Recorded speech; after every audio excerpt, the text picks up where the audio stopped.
வணக்கம் நேயர்களே, இன்னைக்கு நாம பார்க்கக்கூடிய சிறப்பு பதிவு தமிழ் புத்தாண்டு பலன்கள். தமிழ் புத்தாண்டாகப்பட்டது ஏப்ரல் மாதம் 14ஆம் தேதி பராபவ வருடம் அப்படின்ற மாதிரியாக ஆரம்பிக்குது.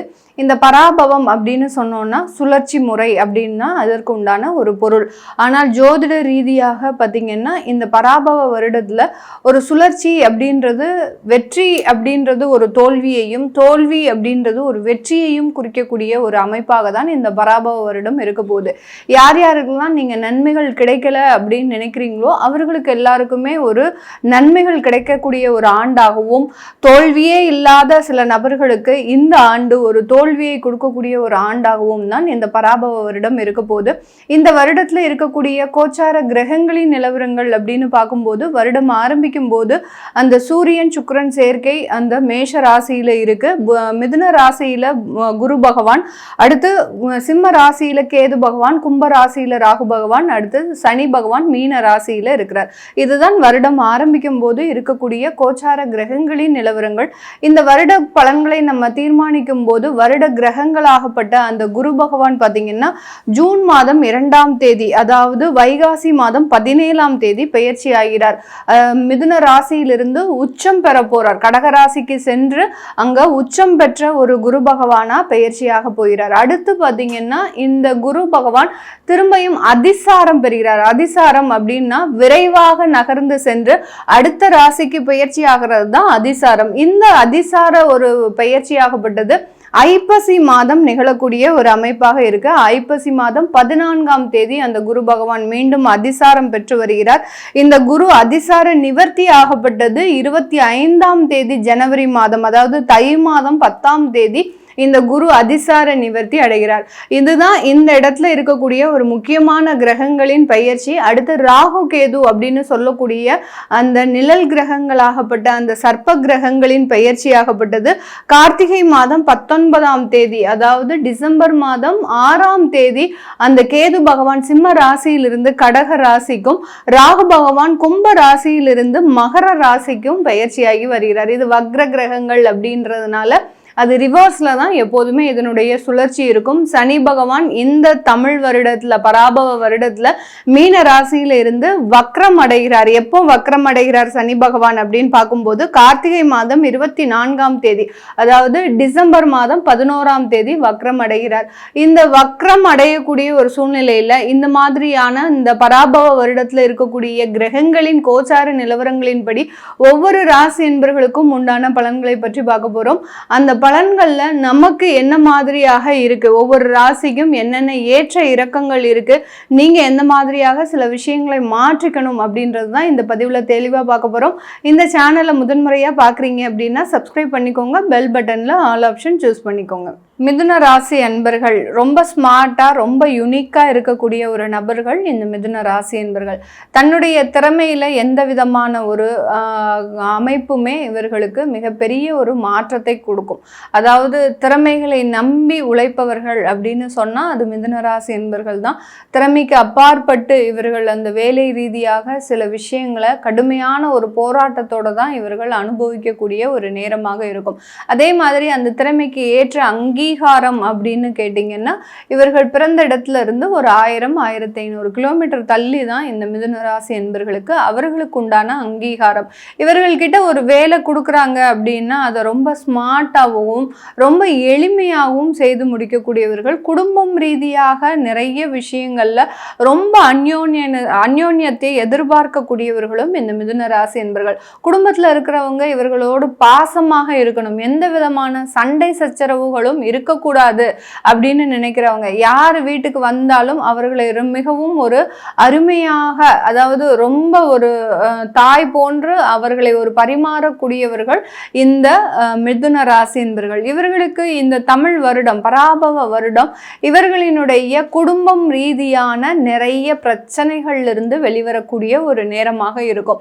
குடும்பத்துல பாத்தீங்கன்னா நிறைய ஒரு சண்டை சச்சரவுகள், நான் ஏற்கனவே சொன்ன மாதிரி குடும்பத்துல இருக்கக்கூடியவர்கள் நல்ல நல்ல பாசத்தோடையும் ஒரு அந்யோன்யத்தோடையும் இருக்கணும்னு நினைத்த இந்த மிதுன ராசி என்பர்களுக்கு அந்த குடும்பத்துல இருக்கக்கூடிய நபர்களே இவர்களுக்கு மிகப்பெரிய ஒரு எதிரிகளாக மாறிட்டாங்க, அவ்வளவுதான் சொல்லணும். ஏன்னா அந்த அந்த வலியும் வேதனையும் இந்த மிதுன ராசி என்பர்களுக்கு மட்டும்தான் தெரியும். அந்த அளவுக்கு இந்த மிதுன ராசி என்பர்கள் கடந்த ஒரு 1.5 வருடங்களாக அந்த குடும்பத்தினால பாதிக்கப்பட்டு, அந்த குடும்பத்துல இருக்கக்கூடிய நபர்கள்னால ஏமாற்றப்பட்டு, சில பேருக்கு திருமணம் ஆன உடனே ஒரு 6 மாதத்துல ஒரு வருடத்துல விவாகரத்து வழக்குகள், சில பேருக்கு திருமணம் ஆகி ஒரு 10 வருடம் கழிச்சு ஒரு நல்ல குழந்தைகள்லாம் பிறந்து நல்ல எல்லாம் லைஃப்ல எல்லாமே நம்ம செட்டில் ஆயிட்டோம் அப்படின்னு நினைக்கக்கூடிய நேரத்துல அந்த குடும்பத்துல இருக்கக்கூடிய நபர்களின் மூலமாக தொந்தரவுகள், அடுத்து 3வது நபர்களின் தலையீட்டுனால அந்த குடும்பத்துல மிகப்பெரிய ஒரு அவமானங்கள், இப்படி இந்த குடும்பத்தை சார்ந்த சில பிரச்சனைகள் இவர்களை துரத்தி கொண்டே இருக்கும். இது எல்லாமே கடந்த ஒரு 1.5 வருடங்களுக்கு மேலாக இந்த மிதுன ராசி என்பவர்களுக்கு அதிகப்படியாக நடந்திருக்கும். இந்த பிரச்சனை போக காணாத குறைக்கு இவர்களினுடைய வேலையில நிலையற்ற தன்மை, எங்க போய் நம்ம பிழைக்கிறது அப்படின்னு நினைக்கக்கூடிய அளவிற்கு இந்த மிதுன ராசி என்பவர்களினுடைய கண்களில் இரத்த கண்ணீர் மட்டும்தான் வரல. தனியா இருக்கிற சமயம் தன்னைத்தானே ஒரு அழுது கொண்டு, வெளியில போய் நம்ம அழ முடியாது, அட்லீஸ்ட் நமக்குள்ளேயாவது அழுதுக்கணும் அப்படின்னு அந்த வாய் விட்டு அழுது சில விஷயங்கள் எல்லாம் இவர்கள் மனம் தேற்றிக்கொள்ளக்கூடிய அளவிற்கு இந்த விஷயங்கள்லாம் நடந்திருக்கும். இந்த பராபவ வருடம் இவர்களுக்கு இந்த குடும்பம் ரீதியான சில பிரச்சனைகள்ல இருந்து முற்றிலுமான ஒரு நிவர்த்தி. இப்போ உங்களுக்கு விவாகரத்தே ஆயிருக்கு அப்படின்னா உங்களுக்கு உண்டான ஒரு வாழ்க்கை அப்படின்றது உங்களுக்கு தேடி வரக்கூடிய ஒரு நேரம். சில பேருக்கெல்லாம் 2வது திருமணம் ஆகியும் அந்த திருமணத்துல மிகப்பெரிய அளவுக்கு பாதிப்புகள், இது எல்லாமே இந்த மிதுனராசி அன்பர்களுக்கு மட்டும்தான் நடக்குது மேடம், வேற யாருக்குமே நடக்கலை அப்படின்னு சொல்லக்கூடிய அளவிற்கு அந்த மிதுனராசி அன்பர்கள் தன்னுடைய வாழ்க்கையில எந்த பக்கம் போனாலும் ஒரு முட்டுக்கட்டை விழுது. அதாவது ஒரு தேரோட்டம் நடக்குது அப்படின்னா அந்த தேர் நகர்றதுக்கு முன்னாடி ஒவ்வொரு இடத்துலையும் அதனுடைய சக்கரத்துல முட்டுக்கட்டை வைப்பாங்க. எதுக்காக வைக்கிறாங்க? அந்த தேர் அப்படியே விரைவாக நகர்ந்துடக்கூடாது, எல்லாரும் மக்கள் இழுக்கிற இழுப்புக்கு அந்த தேர் விரைவாக நகர்ந்துடக்கூடாது. அப்படி நகர்ந்துச்சுன்னா மிகப்பெரிய ஒரு ஆபத்துகள் நடக்கும்.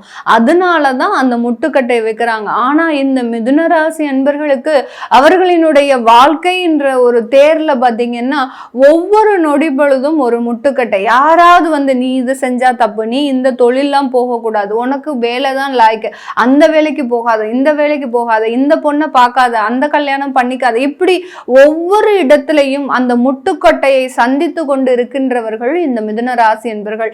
இவர்களுக்கு இந்த மாதிரியான சில பிரச்சனைகள் இருந்து முழுமையாக ஒரு விடிவு காலம் அப்படின்றது இந்த பராபவ வருடம் வரும். ஆனா இதுல நீங்க செய்ய வேண்டிய ஒரு முக்கியமான வேலை அப்படின்றது பாத்தீங்கன்னா மெயினாக ஒரு தெய்வ பிரார்த்தனை. உங்களுக்கு ஒரு தெய்வ நம்பிக்கை இருக்கு, ஆனா அதை வாய் விட்டு, அதாவது மனம் விட்டு பேச முடியாத ஒரு நிலைமையில இருக்கிறீங்க. ஒரு கோயிலுக்கு போனா அங்க ஒரு நிம்மதி கிடையாது, அந்த தெய்வத்தை பார்க்கறதுக்கு கூட உங்களுக்கு ஒரு அந்த நிம்மதி இல்லாத ஒரு லைஃபாக இருக்கிறதுனால அந்த தெய்வ பிரார்த்தனையை வீட்டிலேயே பண்ணுங்க. எவ்வளவுக்கு எவ்வளவு நீங்க கோயில்ல போய் தான் பண்ணணும் அப்படின்ற அவசியமே கிடையாது. முதல்ல வீட்டுல பண்ணுங்க. ஃபர்ஸ்ட் எய்டு அப்படின்றது நம்மளுடைய வீட்டிலிருந்து தான் ஆரம்பிக்கணும். எப்போதுமே நம்ம தெய்வ பலத்தை எந்த இடத்துல நம்ம ஆரம்பிக்கணும் அப்படின்னு கேட்டோம்னா வீட்டிலிருந்து ஆரம்பிக்கும் போது அந்த தெய்வம் நம்ம கூடையே பிரயாணிக்கும். அந்த தெய்வத்தினுடைய பலம் தான் நம்மளை ஒவ்வொரு இடத்துல இருக்கக்கூடிய பிரச்சனையிலிருந்தும் காப்பாற்றும். இந்த மாதிரியாக சில தெய்வ வழிபாடை பண்ணும்போது அந்த குடும்பத்துல இருக்கக்கூடிய முக்கியமான முடிவுகள் ஒரு நிவர்த்தி ஆகிறதுக்கு உண்டான ஒரு நேரமாக இருக்கும். நிறைய மிதுன ராசி என்பவர்களுக்கு வேலை ரீதியான வழக்குகள் அப்படின்றது இருக்கு. நீங்க செய்யாத தவறுக்கு உங்களுடைய அலுவலகத்துல உங்க மேல கேஸ் ஃபைல் பண்ணியிருப்பாங்க. அடுத்து பாத்தீங்கன்னா வேலை ரீதியான சில இழப்பீடுகளை இழந்திருக்க வாய்ப்புகள் இருக்கு. அடுத்து அந்த வேலையில தேவையில்லாத ஒரு பணி நீக்கம், அடுத்து டி ப்ரமோஷன். அரசாங்கத்துல வேலை பார்க்குறவங்களுக்குலாம் அவங்க கிட்ட போய் கேட்டா தெரியும். அவங்க மிதுன ராசியாக இருந்தாங்க அப்படின்னா மிகப்பெரிய அளவுக்கு பதவி உயர்வுகள் நடக்கும்போது இவர்களுக்குன்னு வந்து யார் தான் எங்கிருந்து வருவாங்களோ தெரிய மிகப்பெரிய ஒரு பிரச்சனையை கொடுத்துட்டு அவங்க பாட்டுக்கு போயிட்டே இருப்பாங்க. இதனால இந்த மிதுன ராசி என்பர்கள் அந்த அரசாங்கத்துல கிடைக்க வேண்டிய சில சலுகைகளை பெற முடியாமல் தவித்து கொண்டு இருக்கின்ற ஒரு சூழ்நிலை. இது எல்லாமே இந்த பராபவ வருடத்துல முழுமையாக நிவர்த்தி ஆகக்கூடிய ஒரு நேரமாக இருக்கும். இந்த காலகட்டம் பார்த்தீங்கன்னா உங்களுக்கு அந்த ஐப்பசி மாதத்திற்கு மேல மிகப்பெரிய ஒரு மாற்றங்கள் அப்படின்றது கண்டிப்பாக கிடைக்கும். வைகாசியிலிருந்து உங்களுக்கு அந்த ஐப்பசி மாதம் வரைக்கும் அந்த விஷயங்கள் எல்லாமே நிவர்த்தியை கொடுத்தாலும் திரும்பியும் ஏதாவது ஒரு இடத்துல இருந்து உங்களுக்கு சண்டை சச்சரவுகள் அப்படின்றது வர்றதுக்கு வாய்ப்புகள் இருக்கு. அதுக்கப்புறம் ஒரு கிளியரா இந்த வருடம் முடியறதுக்குள்ள ஒவ்வொரு விஷயத்திலையும் உங்களுக்கு ஒரு நிவர்த்திகள் கிடைக்கும். பண வரவுகள் சம்பந்தப்பட்ட விஷயங்கள் எல்லாம் உங்களுக்கு நிறைய ஒரு மாற்றங்கள் வரும். தொழில் செய்யறதுக்கு தேவையான முதலீடுகள், தொழில் செய்யறதுக்கு தேவையான கடன்கள், இந்த மாதிரியாகலாம் வாய்ப்புகள் வருவதற்கு உண்டான ஒரு நேரம். அடுத்து ஏற்றுமதி சம்பந்தப்பட்ட சில வாய்ப்புகளும் வரும். தொழில் ரீதியாக இருக்கிறீங்க அப்படின்னா எக்ஸ்போர்ட் ஆர்டர்ஸ் அப்படின்றது கிடைக்கும். அடுத்து வெளிநாட்டில் இருக்கக்கூடியவர்களுக்கு அங்கிருந்து தொழில் செய்யக்கூடிய ஒரு அனுமதி அப்படின்றது கண்டிப்பாக கிடைக்கும்.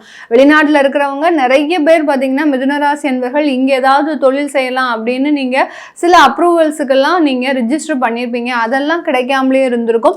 இந்த காலகட்டம் அதற்குண்டான நிவர்த்தி அப்படின்றது முழுமையாக கிடைக்கக்கூடிய ஒரு தருணம். இது எல்லாமே நம்ம கோச்சார நிலவரப்படி பலன்களை கணிச்சு சொல்லியிருக்கிறோம். உங்களுடைய சுய ஜாதகத்தை பார்க்கணும் விருப்பப்படுறவங்க கீழே இருக்கிற நம்பருக்கு வாட்ஸ்அப்பில் அப்பாயின்மெண்ட் வாங்கிக்கிட்டு நீங்கள் கன்சல்ட் பண்ணிக்கலாம். உங்களுடைய குழந்தைகளுக்கு ஜாதகம் எழுதணும், நியூமராலஜி படி பெயர் வைக்கணும்னு நினைக்கிறவங்களும் கீழே இருக்கிற நம்பருக்கு வாட்ஸ்அப்பில் மெசேஜ் அனுப்புங்க.